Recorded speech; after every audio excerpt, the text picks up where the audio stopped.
Ah, bonjour à tous, on va pouvoir démarrer. Il est 10 heures, donc bienvenue ici dans les locaux d'Optimize.me, donc en direct depuis les locaux. C'est la première fois qu'on fait un webinar. D'habitude, on fait beaucoup de formations en présentiel, on a pas mal de meet-up. Et l'idée aujourd'hui, c'était d'innover sur 2 points. Le premier, c'est sur le format, du coup, que ce soit quelque chose de dématérialisé, qu'on puisse aller un peu au-delà de Lyon et Paris. Et puis la deuxième chose, c'est que on a l'habitude de beaucoup sensibiliser aux bases du référencement.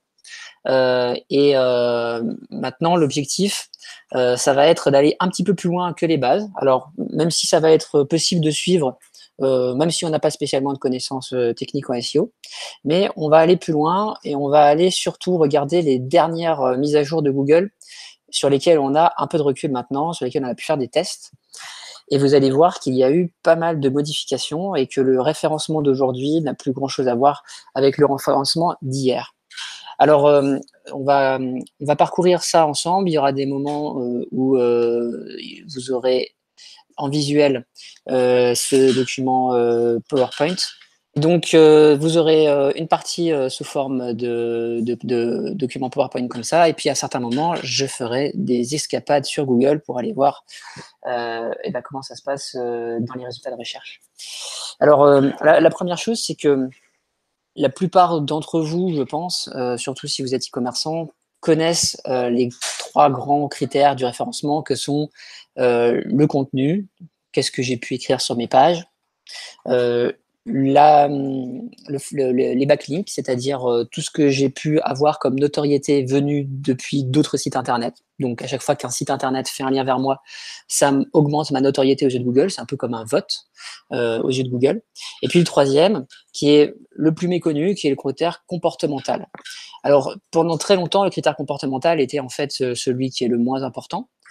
Et si on voulait résumer l'apport majeur de Google RankBrain, on dirait que c'est le fait que ce critère comportemental est devenu fondamental. Alors, la bonne nouvelle, c'est que ça œuvre dans le sens d'un Internet plus intéressant, mieux construit, avec la mise en avant de contenus vraiment pensés pour nous, les internautes. Et puis, l'autre bonne nouvelle, c'est que si vous aimez écrire, si vous aimez raconter des choses intéressantes, vous allez être content de voir que ça va payer. Alors, la chose dont on va parler le plus, c'est Google RankBrain. RankBrain, c'est pas quelque chose de complètement nouveau dans le sens où ça fait déjà plus d'1 an et demi que on en parle. Par contre, la chose qui a évolué, c'est que maintenant on a du recul sur RankBrain, c'est-à-dire qu'on a pu tester un peu ce que ça donnait. Et on est capable de dire qu'il y a 4 changements majeurs qui ont pu être effectués. Le premier, j'en ai déjà un petit peu parlé dans l'introduction, c'est le comportement de l'internaute qui devient central. Donc le comportement de l'internaute, c'est le fait que lorsque vous faites une recherche, donc imaginons que nous fassions ensemble une recherche, donc par exemple moniteur ordinateur. Et bien à partir du moment où vous avez validé la recherche, à observer ce que vous faites. Alors, qu'est-ce qu'il va observer? La première chose déjà, c'est que là, ce dont on va parler, c'est uniquement la partie référencement naturel. Donc on ne va pas parler de la partie AdWords, c'est-à-dire les liens situés en haut de page. Par exemple, là, vous voyez, il y a marqué annonce. Ça, c'est AdWords. On ne va pas non plus parler aujourd'hui de Google Shopping qui est ici. Très intéressant également, mais ce n'est pas notre propos du jour. On va parler vraiment de la partie référencement naturel, c'est-à-dire à partir du moment où on est en dessous des premiers éléments annonce. Ici, nous sommes donc face à un choix. En tant qu'internaute, sur quoi est-ce que je vais cliquer? Qu'est-ce que je vais aller visiter comme page? Les éléments bleus que vous voyez là, tout le monde les connaît, les fameux liens bleus de Google, ce sont les balises title de vos pages, balises de titre. La plupart d'entre vous doivent les connaître. Si vous ne les connaissez pas, sachez que ça, vous pouvez le modifier à partir du back-office de gestion de votre site web. Si vous avez PrestaShop, Magento, Shopify, WheezyShop et tout un tas d'autres systèmes de gestion, c'est hyper facile à faire. En tout état de cause, pendant longtemps, la règle qu'on voulait appliquer là-dessus, c'était juste de dire mettez vos mots-clés à l'intérieur de cette balise. Parce que Google prend en compte les mots-clés situés dans les balises de titre pour organiser les classements. C'est toujours vrai et c'est toujours important. Mais par contre, aujourd'hui, il y a 2 choses qui ont beaucoup évolué là-dessus. La première, c'est que vous n'êtes pas obligé d'utiliser tous les mots-clés synonymes à l'intérieur d'une même balise de titre, parce que Google est capable de savoir que écran PC et écran ordinateur, c'est la même chose. Donc, c'est pas forcément la peine de mettre les deux. Par contre, ce qui va être important, c'est surtout d'avoir une balise title qui attire l'œil. Parce que là, si par exemple, vous occupez la 2e place, imaginons que vous êtes fnac.com ici, vous occupez la 2e place. Eh bien, si le nombre de clics que vous recevez n'est pas conforme à ce que Google a pu constater historiquement en moyenne pour une 2e place sur cette requête-là, alors ça veut dire qu'a priori, votre page, elle n'est pas si pertinente ça. En tout cas, elle n'a pas l'air d'être pertinente. Et ça, déjà, ça va être un critère que Google va regarder et va prendre en compte pour savoir si votre page mérite d'être positionnée plus haut ou plus bas. Alors, quand je dis est-ce que votre page mérite d'être positionnée plus haut ou plus bas, c'est un petit peu plus compliqué que ça, mais je vais y venir juste après. Mais en tout cas, sachez que plus vous allez améliorer le taux de clic, c'est-à-dire le pourcentage de gens qui vont venir cliquer sur votre page, enfin, sur votre balise de titre pour découvrir votre page, et plus ça va être positif pour votre positionnement. Faites attention aussi à un point qui est peut-être évident, mais ça nécessite quand même d'être dit, c'est que si par exemple vous êtes 2e et que vous n'arrivez pas à passer premier, parce que c'est très difficile parfois de passer premier, eh bien, en améliorant votre balise de titre, vous pouvez quand même améliorer le nombre de personnes qui vont venir visiter, en fait. Donc ça a aussi une importance pour le trafic, parce que travailler pour arriver à être super bien placé, mais au final récupérer peu de clics, c'est dommage. Donc dans les 2 cas, ça devient vraiment fondamental. La bonne façon de travailler ça, c'est qu'il faut que vous voyiez la liste complète de toutes vos balises, vous les visualisiez en fait pour pouvoir voir si déjà elles sont intéressantes les unes. Enfin, lorsque vous les lisez, il faut qu'elles donnent réellement envie de venir. Et puis aussi de vous rendre compte s'il n'y a pas des fois où vous les avez juste pas personnalisées. Ça peut arriver. Par exemple, on voit certaines balises ici qui sont peut-être pas personnalisées. Exemple, tous les écrans de PC-moniteur Fnac, c'est pas certain qu'il y ait quelqu'un avec une vision marketing qui se soit spécialement creusé la tête ici pour savoir comment faire pour donner envie. Vous allez visualiser l'ensemble de vos balises. Alors, je vais vous montrer comment est-ce qu'on peut faire avec notre logiciel Mason, qui permet en fait de visualiser l'ensemble des balises de titres d'une campagne, en fait, donc d'un site web. Je vais vous montrer par exemple ici. Voilà, je vais aller dans le On-Page Optimization, ici. Voilà. Donc là, vous voyez, j'ai une page. Donc là, on est en train d'analyser le site Optimize Me. Ça, c'est la page qui parle de la vitesse de chargement du site. Ça, ce sont les mots-clés sur lesquels j'essaye de me placer. Et vous voyez qu'ici, je vois ma balise de titre.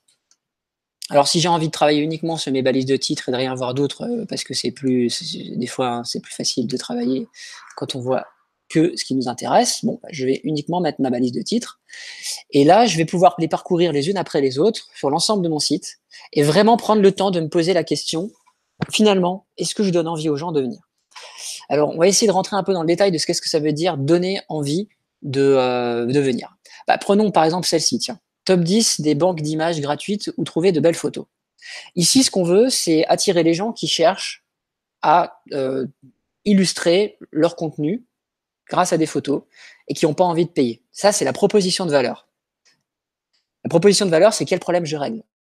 Là, le problème que je vais régler aux gens, c'est que je vais leur dire, voilà, vous allez là, vous trouverez des images pour vos contenus, elles sont gratuites, mais elles sont quand même belles. Si j'avais juste mis banque d'images gratuites, j'aurais été bon d'un point de vue SEO ancien, c'est-à-dire que j'aurais mis le mot-clé principal, banque d'images gratuites, mais j'aurais pas été bon du point de vue RankBrain, c'est-à-dire attirer des clics, parce que je ne donne pas réellement d'indication sur quel est l'intérêt de venir ici et pas ailleurs.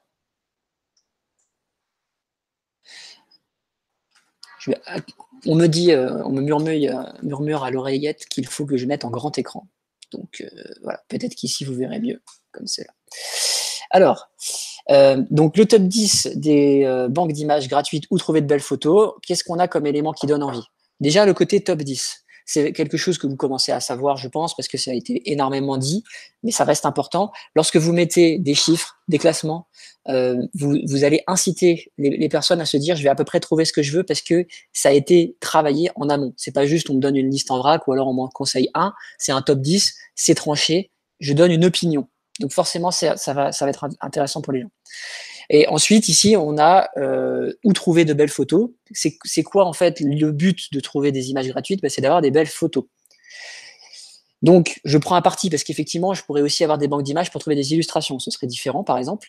Mais il faut être spécifique parce que quand on est spécifique, on va maximiser en fait les chances que les gens qui cherchent cette chose exacte viennent cliquer sur les résultats et donc on augmente la capacité de la page à se positionner. Donc, parcourez vos balises, regardez-les avec un œil nouveau, faites-les regarder à des gens qui ne connaissent pas votre business, ça vous aidera. C'est la meilleure façon d'y arriver. De façon générale, lorsque vous êtes dans cette démarche-là, ça peut être vraiment bien de le faire avec quelqu'un qui peut potentiellement être un client, et vous le mettez face à vos balises et vous lui dites, bah tiens, dis-moi sur laquelle tu as envie de cliquer. Vous pouvez faire 3, 4 propositions différentes ou comparer avec vos concurrents et ça vous donnera des indications. Il vaut mieux avoir l'indication d'une personne que de personne, que de zéro. Voilà pour la première partie comportementale. Mais ça ne s'arrête pas là.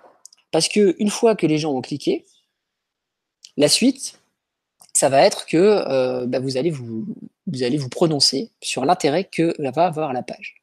Alors, cet intérêt, comment est-ce qu'il va être mesuré par Google?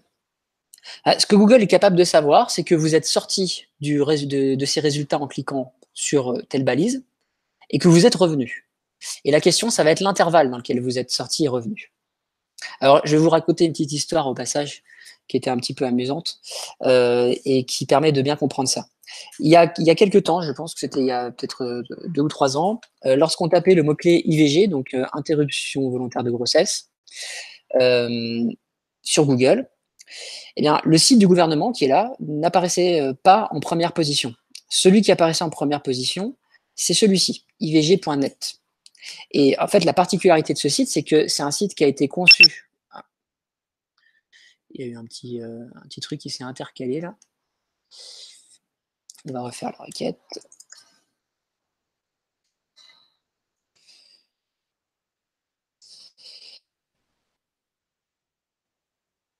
Voilà.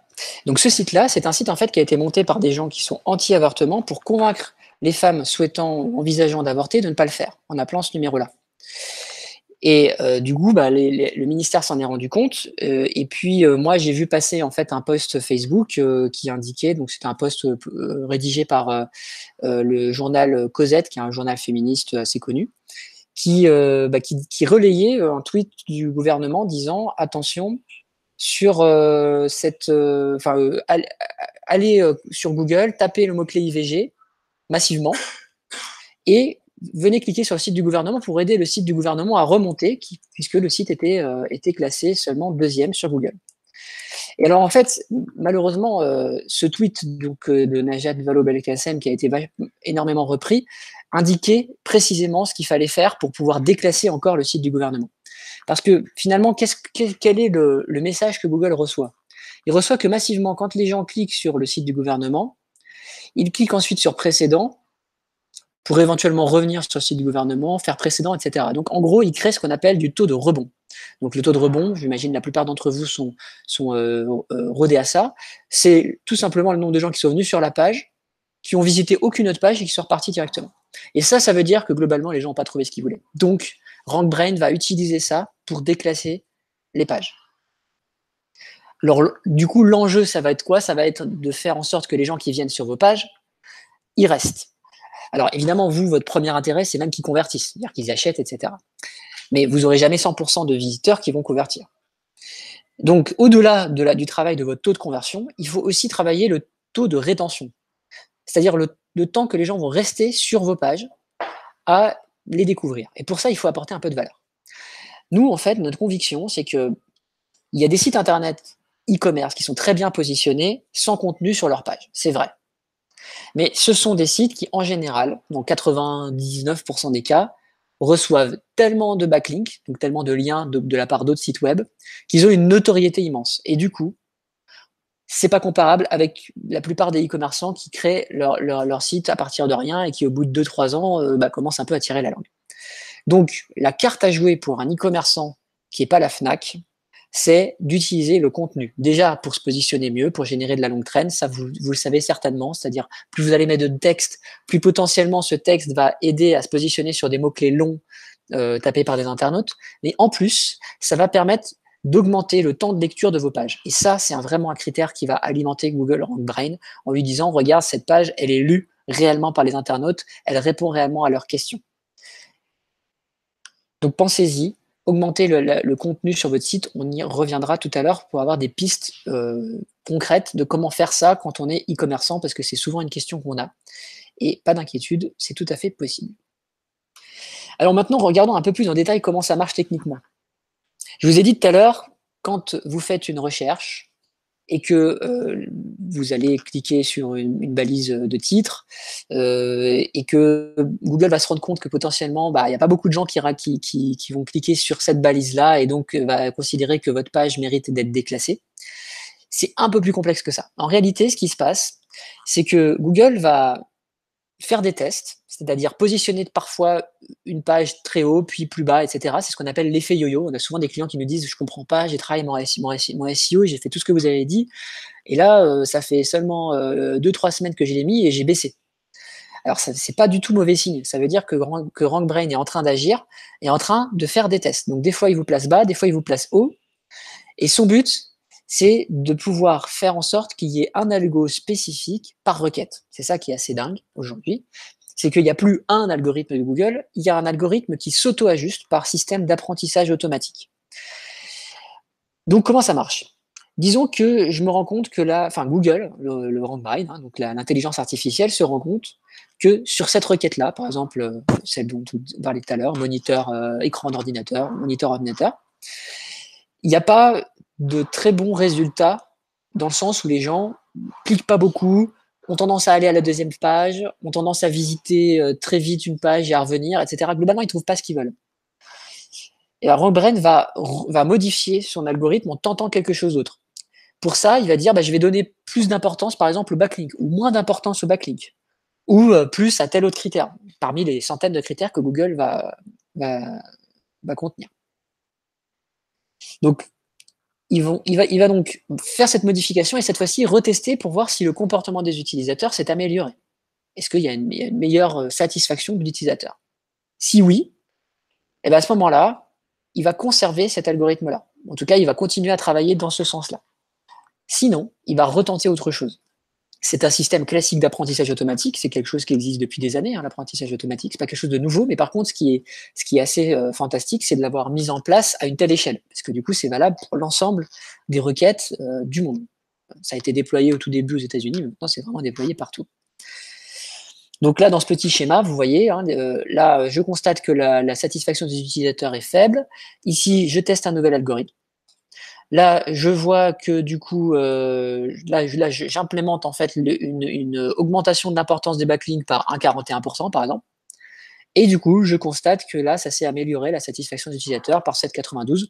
Donc, j'implémente définitivement cet algorithme, enfin définitivement, en tout cas, pour le moment, j'implémente cet algorithme jusqu'à ce que l'apprentissage automatique me fasse constater qu'il y a peut-être mieux encore à faire. Donc, quand vous constatez des baisses ou des augmentations et que vous n'arrivez pas à voir pourquoi, c'est probablement, enfin, ça peut potentiellement être lié à ça. Ça peut être lié à d'autres critères, mais ça peut être lié à ce critère-là. Ne vous inquiétez pas de l'effet yo-yo. Ce qui compte, c'est que ça ne dure pas au-delà d'un certain nombre de mois. Mais si pendant 2-3 semaines, vous constatez que vous descendez d'un coup de 10 positions ou que vous réaugmentez, etc., c'est normal. Alors, deuxième grosse modif qu'il y a avec RankBrain. Vous avez sûrement appris, si vous avez fait du SEO il y a 4-5 ans, qu'il fallait travailler les mots-clés de façon un peu caricaturale, avec un mot-clé égale une page. C'est toujours vrai, sauf que c'est plus vraiment un mot-clé égale une page, mais plutôt un sujet égale une page. Alors là, je vais peut-être faire un petit zoom ici pour que vous puissiez voir l'illustration, et je voudrais vous la montrer de toute façon en vrai. Mais l'idée, nous on a une page en fait qui représente bien ça, c'est une page qui parle du sujet prix du référencement, c'est-à-dire tous les gens qui se demandent combien ça coûte le référencement. C'est une des pages qui nous apporte le plus de trafic. Il y a quelques années, on aurait peut-être dû, ou en tout cas on aurait été incité à faire une opération du type créer une page pour le mot-clé combien coûte le référencement, une autre page pour le mot-clé tarif du référencement et encore une page pour le mot-clé prix du référencement. Ça, c'est vraiment il y a longtemps. Ensuite, il y a eu Google Panda qui est venu et qui a fait que Google se rend compte un peu mieux lorsqu'il y a plein de pages qui abordent quand même quasiment le même sujet et qu'à la fin, ça finit par faire du contenu dupliqué. Et Google, en fait, s'en rendait compte uniquement parce que les contenus étaient très proches les uns des autres. C'était ça que Panda observait. Avec RankBrain, il y a vraiment un pas de franchi. Et pas sous vraiment la forme d'une sanction comme était Panda, mais plutôt sous la forme d'une incitation. En fait, ce que Google maintenant est vraiment capable de faire, c'est qu'il est vraiment totalement conscient que tarif du référencement, c'est exactement la même chose que prix du référencement, que coût du référencement, ou combien coûte le référencement, ou que référencement Google Prix. Vous voyez, tout ça. Et là, j'en ai mis que 4, mais des versions de ça, il y en a des dizaines. Donc, ce qui compte, c'est plus de faire une page par mot-clé, mais c'est de faire une page par grand sujet. Et je peux de plus en plus regrouper des mots-clés qui finalement répondent à peu près au fond à la même interrogation. Alors des fois, c'est pas forcément évident de savoir si on va complètement regrouper ou pas deux termes, et ça va être un peu à votre libre arbitre de choisir comment vous voulez faire la chose. Par exemple, si le mot-clé salle de conférence est-il différent du mot-clé salle de séminaire? Pour beaucoup, oui, c'est la même chose. Pour certains, on va répondre non, parce qu'un séminaire, finalement, c'est peut-être pour 10, 20 personnes, alors qu'une conférence, ça va être pour 50, pour 500. Donc ça, c'est finalement un peu un arbitrage à faire soi-même en disant, est-ce que ce sont vraiment deux choses différentes? Est-ce que, et la question à la limite qui vous permet de vous départager le plus facilement, c'est de dire, est-ce que les gens qui cherchent ça veulent tous avoir une réponse à une même question? Si oui, je mets tout ensemble. Donc vous pouvez aujourd'hui travailler beaucoup de requêtes avec une seule et même page. Et l'autre point positif, c'est que pour faire ça, vous n'êtes plus obligé de bourrer des mots-clés à l'intérieur. Il n'y a pas forcément besoin d'avoir marqué tous ces mots-clés-là pour être placé sur ces termes. Alors, je vais vous montrer concrètement comment ça se passe. Donc, je vais ouvrir une nouvelle fenêtre. Donc, prix du référencement, tarif du référencement, coût du référencement, référencement, Google, prix. Bon, voilà, on pourrait multiplier à l'infini. Donc, on ne s'intéresse toujours pas à AdWords. Hein. Là, on est vraiment sur la partie référencement naturel. Voilà, ça, c'est la page qu'on a créée pour répondre à ce problème-là.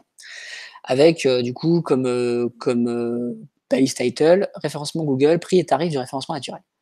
Alors, ça, c'est une balise, en fait, qu'on pourrait même modifier. On ne serait plus obligé de mettre prix et tarif.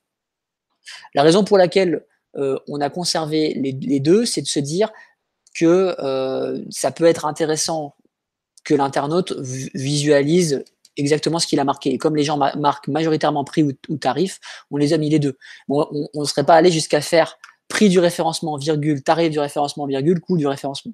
Ça, c'est vraiment l'ancienne façon. Et si on regarde, je trouve que cette balise title-là, par exemple, prix du référencement naturel, attention aux arnaques, elle est pas mal du tout.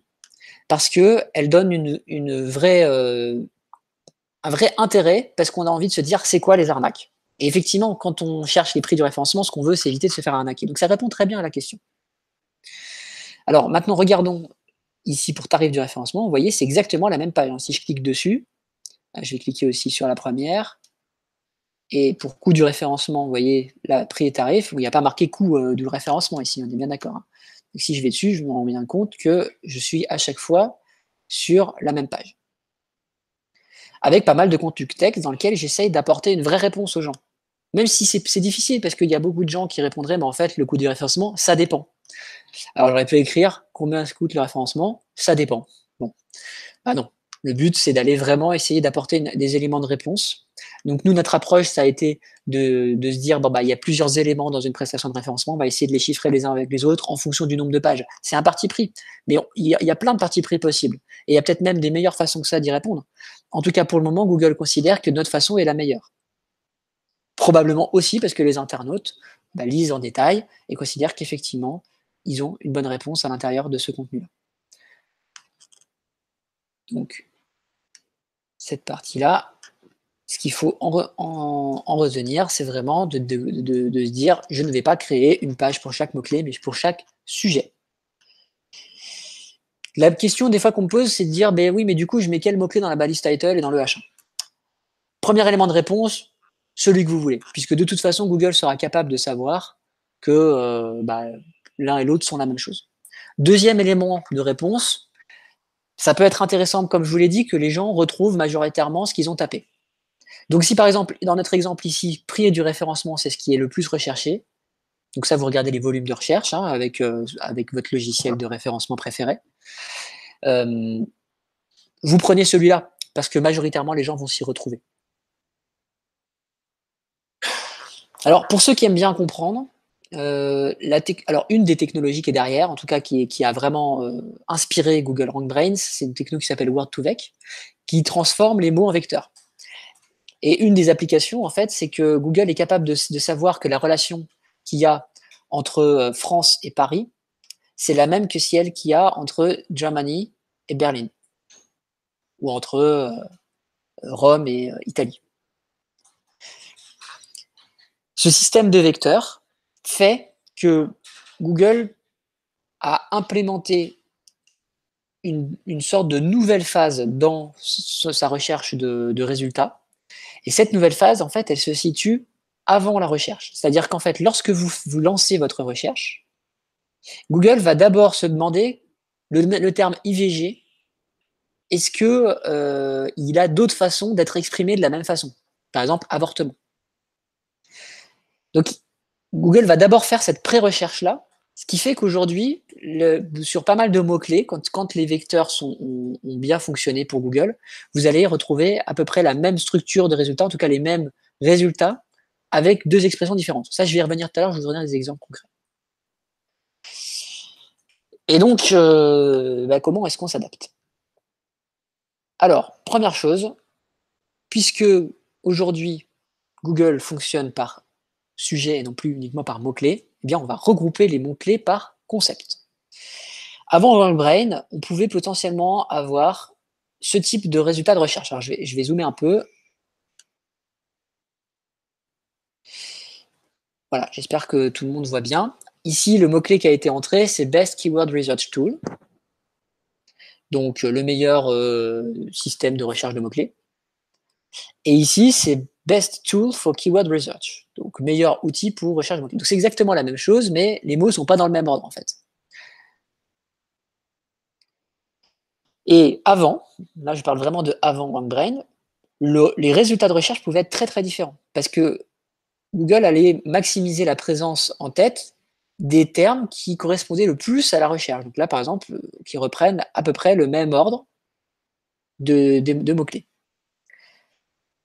Après RankBrain, vous pouvez potentiellement avoir quasiment la même page de résultats de recherche, avec des fois un petit changement d'ordre, mais globalement, vous allez trouver les mêmes acteurs. Vous voyez, là, c'est le même premier résultat, c'est le même deuxième résultat. Le troisième, finalement, là, il est quatrième. Vous voyez, c'est à peu près la même chose. Alors, comment est-ce qu'on fait pour s'adapter à ça en amont? Parce que, évidemment, là, vous avez compris la problématique, mais alors, qu'est-ce qu'on fait? En fait, quand vous faites votre recherche de mots-clés, c'est intéressant pour pouvoir voir déjà si vous y arrivez, d'aller vraiment récupérer toutes les façons d'exprimer une même idée et de les regrouper ensemble. Donc là, c'est pareil, c'est dans Maison. Donc là, c'est une capture d'écran de Maison, notre logiciel. Hein.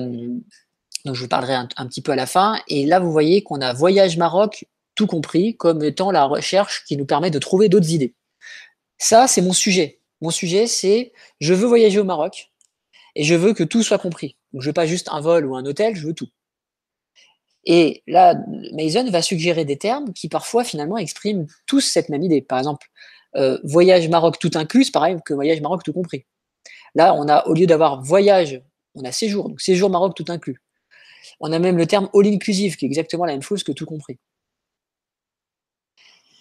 Donc, en sélectionnant toutes ces versions-là, vous allez pouvoir faire deux choses. La première, c'est que déjà, vous allez pouvoir suivre votre positionnement sur l'ensemble de ces mots-clés-là, ce qui est vraiment important parce que ça vous permet de voir si Google a vraiment compris de quoi parle votre page et vous positionne du coup sur toutes les variantes. Parce que si vous êtes positionné que sur une variante, c'est potentiellement que vous manquez de champ lexical dans votre contenu, que votre contenu n'est pas suffisamment bien conçu. Donc vous regroupez tous ces termes. Et oui, puis alors la deuxième chose aussi, c'est que ça va vous permettre de savoir aussi comment faire pour utiliser des variations. Parce que par exemple, si vous avez ici all inclusive, que parfois vous avez séjour et puis d'autres fois vous avez voyage, sans forcément écrire exactement le mot-clé en entier, vous allez pouvoir utiliser ces trois expressions. Donc, comprenez-moi bien, ça ne veut pas dire que vous allez marquer dans votre texte à la fois voyage Maroc tout compris, voyage Maroc tout inclus, etc. Parce que là, ça va devenir insupportable. Et justement, Google ne veut pas ça, et les internautes encore moins. Ça veut dire que vous allez utiliser des fois le mot voyage, des fois le mot séjour, des fois le mot tout compris et des fois le mot tout all inclusive. Parce que ça va montrer à Google, en fait, vraiment de quoi parle votre sujet, de façon étoffée et précise. Là, vous allez alimenter Google RankBrain. Alors, il faut aller au-delà, d'ailleurs, de simplement l'utilisation des mots-clés, en passant sur la question du champ lexical. Donc ça, c'est un exemple qu'on a pas mal utilisé ces derniers temps parce qu'on se rend compte qu'il aide les gens à bien comprendre ce que c'est que le champ lexical. Donc, je vais vous le faire en détail. Je suis un animal à quatre pattes qui brode de l'herbe et est utilisé par l'homme pour se déplacer d'un endroit à l'autre. Cette phrase-là, n'importe quel être humain de plus de 10 ans sait que il s'agit d'un cheval. Un animal pour se déplacer d'un endroit à l'autre, a priori, c'est un cheval. Bon. Si j'effectue cette recherche dans Google et que je regarde ce que Google en a compris avec Google Images, je me rends compte que globalement, il n'en a rien compris. La raison, c'est que là, j'ai fait appel à un texte, pas pensé pour un robot, mais pensé pour un humain, qui a le background culturel pour savoir que, en fait, un animal qui se déplace d'un endroit à l'autre, c'est un cheval. Mais ça, c'est pas quelque chose que Google est capable de savoir. Google ne comprend pas le sens réel des choses. Il fait des vecteurs, c'est-à-dire il fait des relations entre des termes. Donc il faut l'aider à faire cette relation. Et donc pour l'aider à faire cette relation, on va utiliser du champ lexical. Par exemple, sabot, alezan, qui est une robe de cheval, baie, pareil, c'est une robe de cheval également, et je vis dans une écurie. Donc, je suis un animal à quatre pattes avec des sabots, souvent de couleur alezan ou baie. Je vis dans une écurie. Cette fois-ci, je refais cette même recherche, et là, plus aucun problème. Google est capable de me sortir des milliers de chevaux. Alors évidemment, dans le cadre d'un site e-commerce, ça peut être contraignant. C'est contraignant parce que ça oblige à aller creuser des champs lexicaux qui parfois peuvent être même un peu proches les uns des autres selon les pages. Donc c'est pas forcément un exercice hyper simple, mais c'est un exercice nécessaire. Je vais vous montrer la mauvaise façon de le faire. Si je tape lave-linge pas cher et que je regarde ce que nous propose Cdiscount ici. Alors quand je dis la mauvaise façon, évidemment c'est peut-être un petit peu caricatural, mais vous voyez quand on descend tout en bas, on a cet élément de bloc texte là. C'est la mauvaise façon dans le sens où ça peut pas être lu par l'internaute, c'est pas ça qui va augmenter le temps de lecture, c'est pas ça qui va augmenter le taux de clic, c'est pas ça qui va augmenter la confiance. Mais ça correspond bien à l'image de Cdiscount, parce que Cdiscount n'a pas pour vocation à laisser penser à l'internaute que ce qu'il va trouver, ça va être des biens de luxe. Son but, c'est de vendre des choses pas chères. Donc c'est pas forcément un problème pour eux. Mais néanmoins, quand on est e-commerçant et qu'on n'est pas aussi connu de Cdiscount et qu'on a besoin de commencer à générer du trafic, il va falloir faire des textes. Mais il ne faut pas les faire de cette façon-là. Il ne faut pas les faire en bas de page, cachés, avec des contenus aussi peu intéressants à lire que ça. Parce que là, franchement, acheter un lave-linge pas cher et parfois un casse-tête est important de bien choisir. Heureusement, Cdiscount vous propose un large choix de lave-linge au meilleur prix. Bon, pas très intéressant. Par contre, on constate qu'on a bien le champ lexical du pas cher. Meilleur prix, discount. Vous allez avoir ensuite le champ lexical. Alors, toujours dans le champ lexical du pas cher, on va aussi avoir économique, on en trouvera encore un certain nombre. Puis vous avez tout le champ lexical du lave-linge, parce que là, vous allez avoir tous les kilogrammes, 5, 7, je ne sais pas combien sont les 8 kilos, et même celles qui ont une capacité de 9 kilos. Ouais, enfin, vous voyez quoi. Sans compter qu'on a aussi tout ce qui est essorage, le nombre de tours minutes, etc. Donc vous allez avoir tout le champ lexical avec toutes les marques, etc. Donc le côté positif, c'est qu'on a bien le champ lexical.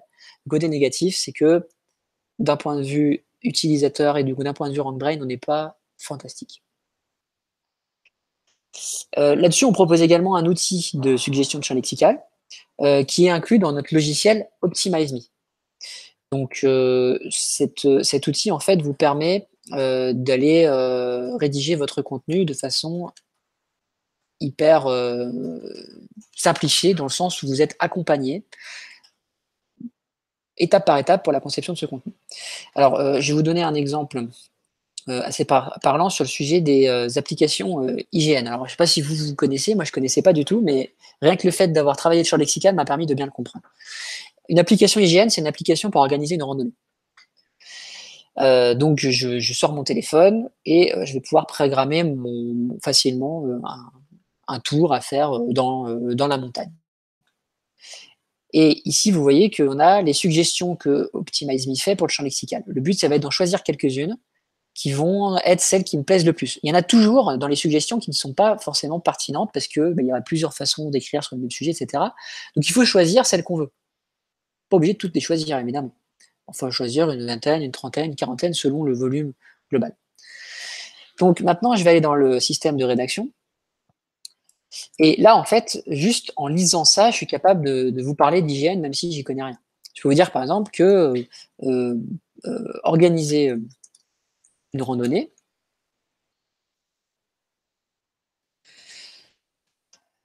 est souvent une tâche difficile. Heureusement, alors là, je vous fais pas forcément du Baudelaire, hein, mais l'objectif, c'est simplement de vous montrer comment ça fonctionne. Heureusement, il existe une application smartphone permettant de prévoir la cartographie des lieux et ainsi d'organiser un parcours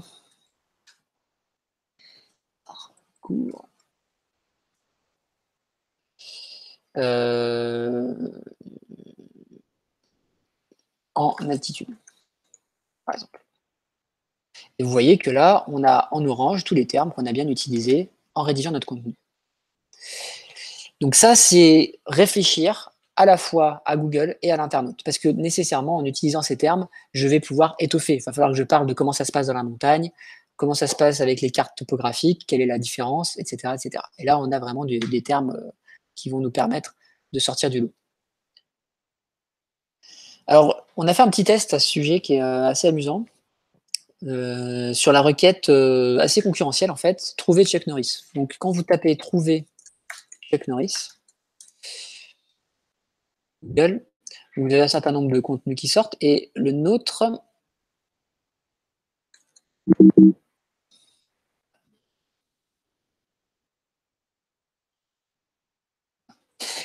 se positionne ici. Donc, vous voyez marqué juste Chuck Norris Optimize Me. Pourquoi est-ce qu'il y a marqué juste ça? Parce qu'en fait, on n'a rien mis dans la balise title et Google reconstruit une balise title par lui-même. Pareil pour la méta-description qui en fait est simplement ici une reprise du début du texte. Si on va sur la page, on se rend compte aussi qu'il n'y a pas non plus de H1. On a écrit comme H1, test avec un H1 neutre. Ce contenu, en fait, a pour vocation de se positionner uniquement grâce au champ lexical. Il ne reçoit pas non plus de backlink et il est issu d'un site qui lui-même, en fait, n'est pas spécialement sur le sujet de Chuck Norris.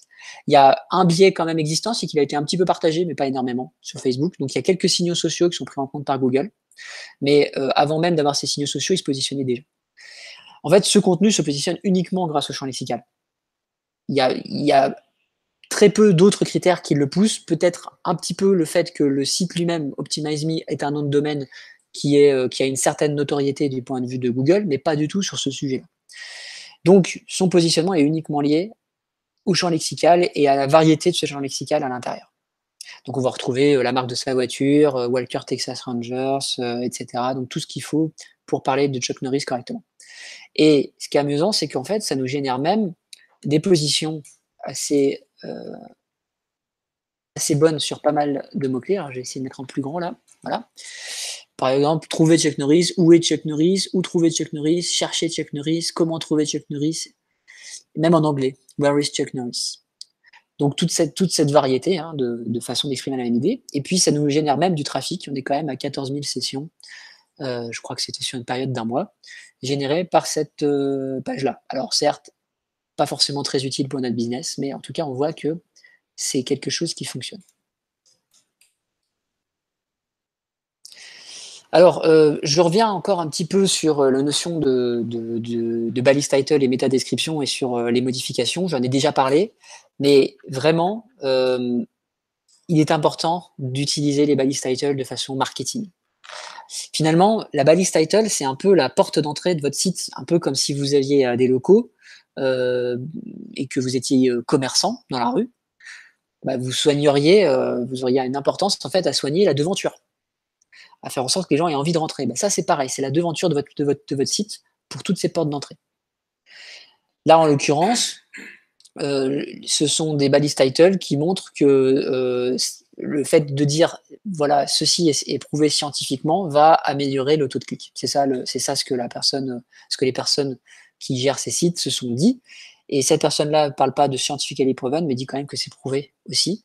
Et là, il y a le côté fast, rapidement. Donc, chacun apporte un petit peu sa sauce en disant bon bah là, voilà, ça c'est le régime qui fonctionne scientifiquement prouvé. Celui-là, c'est celui qui est prouvé mais qui va vite, etc. Alors en l'occurrence, c'est pour gagner de l'argent, c'est pas la diète. Je reviens sur l'exemple des lave-linges.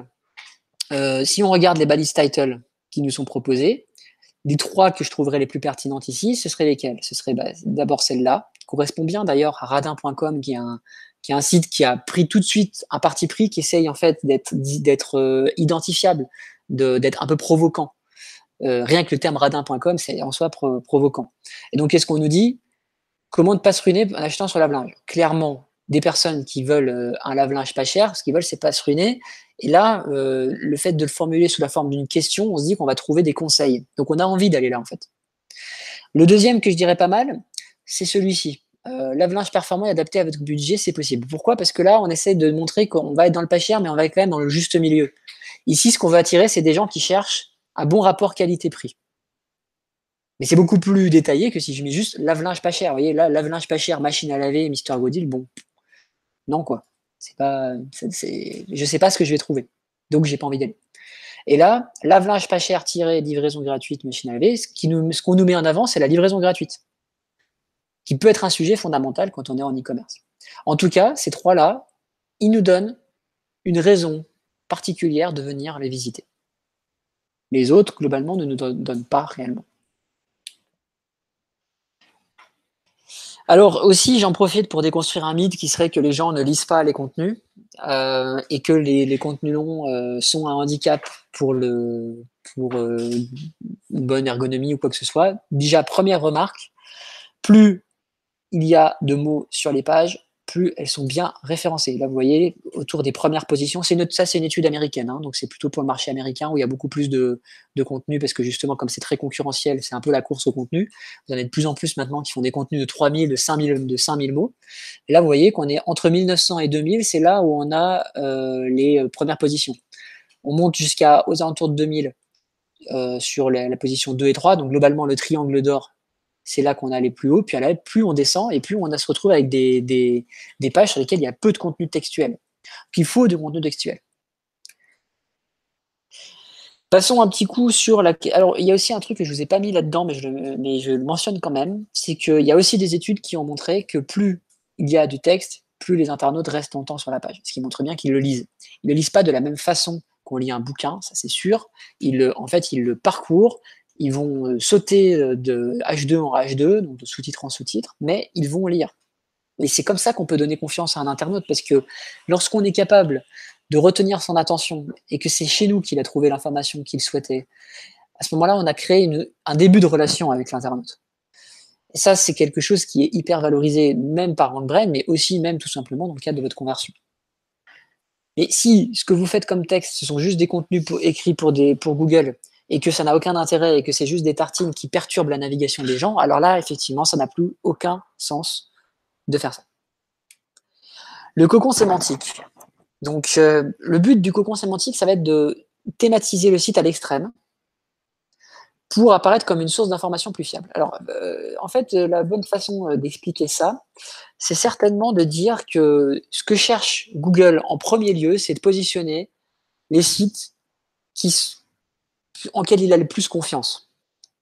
Et un site qui a confiance, c'est un site qui étaye des propos, qui détaille les choses. Parce que déjà, je sais que lorsque l'internaute va arriver, bon, bah, si il trouve pas exactement l'information qu'il veut dans la page en question, bah, il va repartir. Donc Google va forcément vouloir que l'information soit exhaustive. Mais au-delà de ça, il va se dire, est-ce que cette page en fait qui parle de ce sujet, c'est la seule dans l'ensemble du site à parler de ce sujet, ou est-ce qu'il y en a d'autres?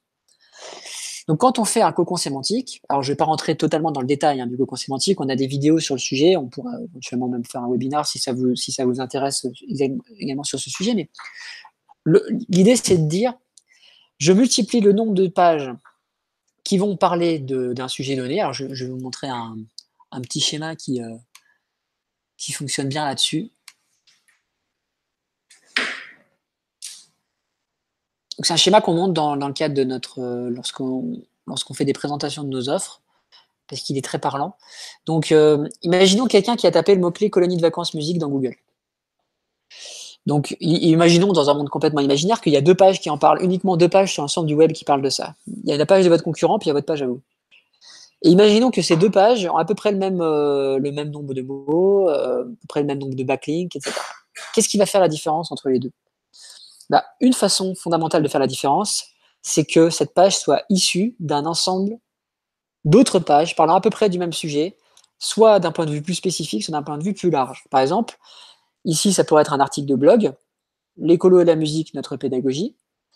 Ici, ça peut être un autre article de blog qui classe les meilleures colos musicales. Et ici, ça peut être une fiche produit.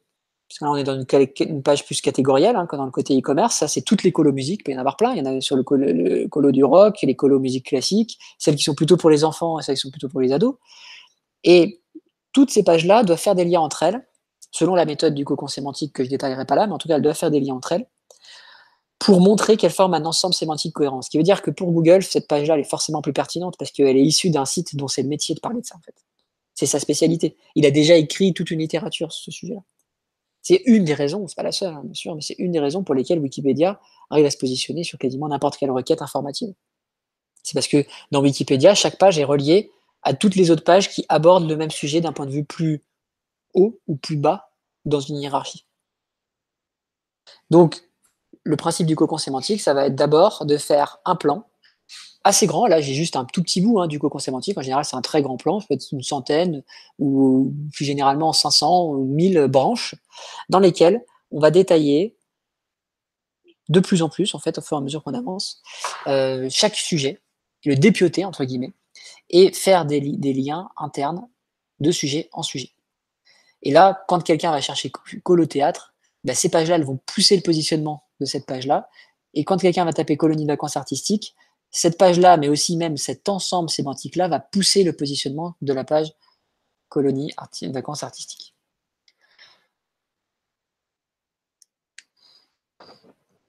OK pour la partie cocon sémantique. Alors, comme souvent, quand on est e-commerçant, on nous demande, mais c'est bien gentil votre truc, mais où est-ce que je vais bien mettre votre contenu? Voilà un élément de réponse. Tout en haut, vous allez mettre 2-3 lignes qui vous permettent simplement d'accrocher le regard de l'utilisateur et de dire le plus important. Et puis en bas, vous demandez à votre prestataire de vous aménager un bel espace pour rédiger des contenus. C'est pas plus compliqué que ça. Alors, dernière chose, comment prioriser les actions? La première chose, c'est le haut et le bas de tunnel. Donc, c'est en fait un concept assez simple, c'est que quand on est en haut de tunnel, ce sont des gens, c'est la majorité, qui arrivent sur votre site sans forcément avoir une intention immédiate d'acheter. Par exemple, j'ai tapé le thé vert fait-il maigrir, je suis tombé sur votre article de blog qui explique que le thé vert fait maigrir et qui vous renvoie vers une page sur laquelle vous pouvez acheter, par exemple, du thé vert. Bon, à l'origine, les gens, quand ils sont arrivés là, ils sont en haut de tunnel. Parce que, par contre, ceux qui sont sur thé vert livraison, clairement, eux, ils veulent tout de suite se faire livrer du thé vert. Donc, eux, ils veulent passer direct à l'action, ils veulent acheter. Donc, c'est plutôt du bas de tunnel. Donc, la première façon de prioriser quand on a beaucoup de travail à faire, c'est de commencer par les pages de bas de tunnel, celles qui vous rapportent du chiffre d'affaires. Elles ont pour but très simple de générer du trafic et derrière la conversion. Celles-ci, elles ont plutôt pour but de générer du trafic, mais aussi de la confiance et du coup de gagner éventuellement des liens. Parce que si vous avez des articles qui vraiment intéressent d'autres personnes, vous allez gagner des liens sur le sujet. Bah oui, voilà comment faire pour maigrir. Bois du thé vert, ça t'aidera. Au milieu, vous avez des trucs où c'est un peu entre les deux, parce que si je cherche le meilleur thé vert, c'est peut-être que je suis en train justement de vouloir acheter, mais pas forcément. Donc là, je suis un peu en milieu de tunnel. Autre élément, il faut trouver les pages sur lesquelles vous manquez de PageRank. Ça, c'est quelque chose qui est facile à faire avec Mason aussi. C'est que Finalement, lorsque, dans Maison, en fait, à chaque fois que vous avez, une page, Maison veut vous dire si vous avez assez de notoriété sur cette page pour vous placer dans le top 3. Si vous avez pas assez de notoriété, que vous êtes loin de l'avoir, ne vous acharnez pas. Travaillez d'autres pages sur lesquelles vous allez plus vite avoir du retour sur investissement en améliorant les contenus. Parce que certes, le contenu a beaucoup d'importance, mais si vraiment vous avez très peu de notoriété, ça va être difficile. Donc commencez par les pages sur lesquelles il n'y a pas forcément besoin d'avoir trop de backlinks, pas trop de notoriété pour pouvoir se positionner. Ça, c'est vraiment très important pour la motivation et l'efficacité de ce que vous faites. Optimiser les balises en masse, je vous en ai parlé tout à l'heure. Vous affichez toutes vos balises et vous êtes capable du coup d'aller les modifier les unes après les autres et de le faire sérieusement avec à chaque fois une vision marketing. Rédiger les contenus avec un assistant, je vous l'ai montré. Procéder par bloc de cocon sémantique. Quand vous faites votre cocon sémantique, donc ça c'est l'ensemble du cocon sémantique. Alors si vous, c'est bien de se faire accompagner sur ce genre de choses. Je ne le dis pas uniquement parce que nous on propose des accompagnements, mais faites-vous accompagner pour faire cette partie-là. Elle est décisive et elle est assez difficile à mettre en place quand on n'a pas de connaissances. Donc vous prenez par exemple le sujet tenue de mariage enfant. Pour bien se placer sur tenue de mariage enfant, vous faites un super contenu là, mais vous faites aussi tous ces contenus-là parce qu'ils vont faire des liens vers celle-là, ils vont positionner son positionnement, ils vont améliorer son positionnement. Donc travaillez aussi par ensemble sémantique.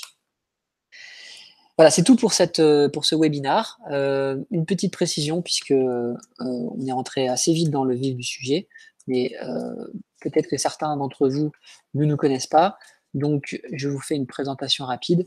OptimizeMe, c'est notre système d'accompagnement surtout des e-commerçants et des marques pour faire tout ce que l'on a vu là en fait aujourd'hui et bien d'autres choses, mais dans le bon ordre, de façon efficace et avec à la fois un outil, donc Maison et OptimizeMe, dont je vous ai déjà montré certaines utilités, et surtout un consultant qui est là pour organiser votre travail et vous aider à garder la motivation tout au long. Parce que la motivation dans le référencement, c'est hyper important. Et puis Maison, donc c'est une marque qu'on a lancée d'abord aux États-Unis, mais qui maintenant est aussi disponible en France. Le site n'est pas encore en français, mais le logiciel fonctionne en français sans problème. On a déjà des clients en accompagnement qui l'utilisent. La différence, c'est que OptimizeMe est plus un logiciel dédié aux petits sites, disons moins de 100 pages, donc ça ne concerne pas beaucoup les e-commerçants, et Maison plutôt les grands sites pour gérer des grandes quantités. Je vous ai montré tout à l'heure, par exemple, que vous pouviez voir toutes vos balises de titres hyper facilement. C'est valable pour plein d'autres éléments, comme le suivi des positions, les H1, les backlinks, pour savoir par quelle page commencer ou pas commencer, prioriser son travail.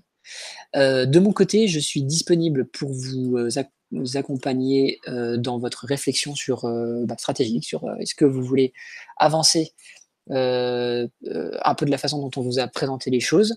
Si vous avez d'autres questions, évidemment, on est bien sûr disponible. Vous pouvez aussi les poser sur la page Facebook d'OptimizeMe, ça permet qu'on réponde à tout le monde à la fois. Et puis donc, je vous dis à très bientôt et surtout, amusez-vous bien parce que le référencement, c'est compliqué, c'est long, mais c'est quand même super agréable aussi lorsque ça commence à fonctionner. À bientôt!